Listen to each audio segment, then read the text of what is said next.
Lesson है हमारा industries introduction.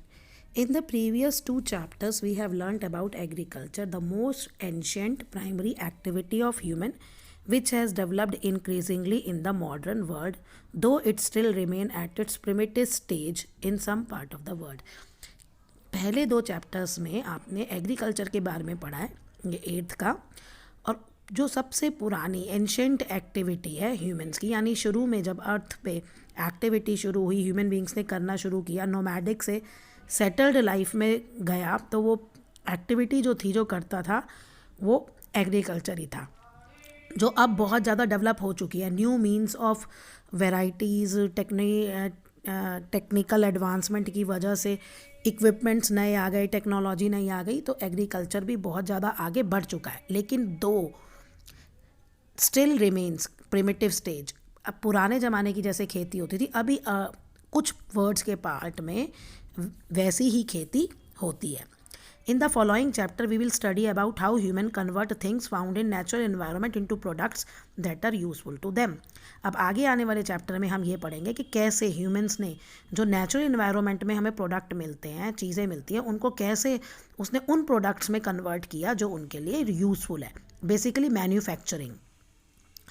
Various activities by which humans attained wealth are called economic activities.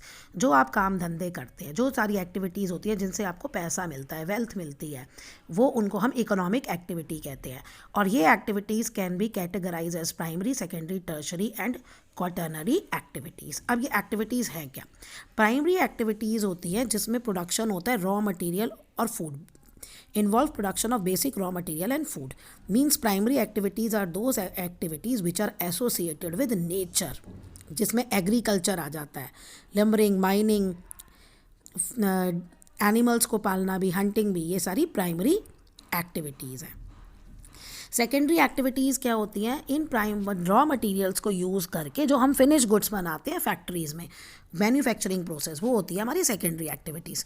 Secondary activities involve the processing and manufacturing of primary goods into finish goods of greater value such as manufacturing clothes from cotton fibre, food processing, engineering. यानी factories में जो हम primary goods को use करके finish goods बनाते हैं, जैसे cotton का हमने फाइबर धागा लिया और उससे कॉटन का कपड़ा बनाया. अब टर्शरी एक्टिविटीज़ क्या होती हैं? टर्शरी एक्टिविटीज़ वो होती हैं जो प्राइमरी और सेकेंडरी को सर्विसेज देती हैं. Tertiary activities involve people who are engage in activity such as banking, transportation, advertise. देखो, बैंकिंग, ट्रांसपोर्टेशन, अब जो कच्चा माल है, रॉ मटेरियल है, वो एक जगह से लेना, फैक्ट्री में पहुंचाना, फैक्ट्री में बने हुए माल को मार्केट तक पहुंचाना, तो और बैंक से पैसा लेना, ये सब जो एक्टिविटीज़ हैं ये टर्शरी में आती हैं और ये सेकेंडरी और प्राइमरी को सपोर्ट करती हैं. Quaternary economic activities, all type of intellectual and cultural activities such as education, scientific research. Education हो गया, साइंटिफिक रिसर्च हो गया, ये जो इंटेलेक्चुअल मतलब दिमाग से, यानी साइंटिफिक, और कल्चरल एक्टिविटीज़ जो होती हैं उनको हम क्वाटर्नरी एक्टिविटीज़ में डालते हैं. Manufacturing products are categorised as